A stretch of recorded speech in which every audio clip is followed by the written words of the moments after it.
മരമുറി വിവാദത്തിൽ അടിമാലി മുൻ range officer Joji ജോണിനൊടുവിൽ സസ്പെൻഷൻ. നേര്യമംഗലം അടിമാലി റേഞ്ചുകളിൽ നിന്നും അനധികൃതമായി 147 മരങ്ങൾ മുറിക്കാൻ അനുമതി നൽകിയതിനാണ് നടപടി. ജോജി ജോണിന്റെ അനധികൃത നടപടികളുടെ വിവരങ്ങൾ പുറത്തു കൊണ്ടുവന്നത് മാതൃഭൂമി ന്യൂസാണ്. ഇടുക്കിയിലെ മന്നാങ്കണ്ടം, ആനവിരട്ടി, വെള്ളത്തൂവൽ, കൊന്നത്തടി വില്ലേജുകളിലെ പട്ടയഭൂമിയിൽ നിന്ന് രാജകീയ മരങ്ങൾ മുറിക്കാൻ ഒത്താശ ചെയ്തു എന്ന കണ്ടെത്തലിലാണ് ജോജി ജോണിനെ സസ്പെൻഡ് ചെയ്തത്. പട്ടയ ഉടമകളെ തെറ്റിദ്ധരിപ്പിച്ച് മരങ്ങൾ മുറിക്കാൻ സഹായിച്ചുവെന്ന കേസിലെ ഒന്നാം പ്രതിയാണ് അടിമാലി മുൻ റേഞ്ച് ഓഫീസറായ ജോജി ജോൺ.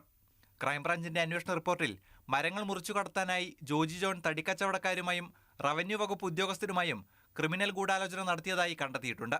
അടിമാലി റേഞ്ചിൽ 62 പാസുകളും നേര്യമംഗലം റേഞ്ചിൽ 92 പാസുകളും അനധികൃതമായി നൽകി. മങ്കുവയിൽ നിന്ന് മുറിച്ചു കടത്തിയ തേക്കുതടി ജോജി ജോണിന്റെ അമ്മയുടെ പേരിലുള്ള കെട്ടിടത്തിൽ നിന്നാണ് കണ്ടെത്തിയത്. എന്നാൽ തനിക്കെതിരെയുള്ള കേസിന്റെ അന്വേഷണം നടത്തിയത് ജോജി ജോൺ തന്നെയായിരുന്നു. സംഭവം വിവാദമായതോടെ ഇയാളെ അടിമാലിയിൽ നിന്നും പൊൻകുന്നം സോഷ്യൽ ഫോറസ്ട്രിയിലേക്ക് സ്ഥലം മാറ്റുക മാത്രമാണ് ചെയ്തത്. റവന്യൂ വകുപ്പിന് ശുപാർശയില്ലാതെ പെർമിറ്റ് നൽകിയതിന് ഇയാൾക്കെതിരെ vigilance and forest intelligence principal chief കൺസർവേറ്ററുടെ റിപ്പോർട്ടും നിലവിലുണ്ട്. ഇതിൽ ഇയാൾക്കെതിരെ കർശന അച്ചടക്ക നടപടി സ്വീകരിക്കണമെന്ന ശുപാർശ ഉണ്ടായിരുന്നിട്ടും നടപടിയുണ്ടായില്ല.